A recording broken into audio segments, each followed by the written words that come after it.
Сәлем достар, бұл видеода Galaxy Z Fold телефонына шоу жасаудамыз. Бұл телефон осы жолғы дизайны басқаша, қырлары тіктелген, стильді көрінеді, брутально көрінеді.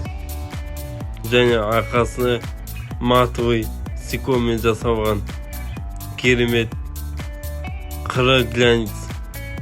Қолға жақсы тұрады. Ашқан бетте осындай дау болып көрінеді. Яғни бұл телефонда планшетта болып есептеледі. Жабылған кезде осы қаттан телефон кейпіне келеді.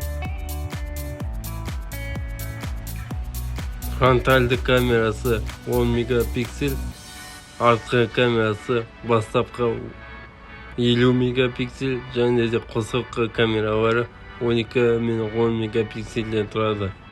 Жақындатушының 10 кратық зумды қолдануға болады. Алыста тұрған адамдарды көруге болады. Осы жолғы Galaxy Z Fold маған ұнады. Сізге ұнады ма? Астыға пікірге жазыңыздар. Осымен видео аяқталды.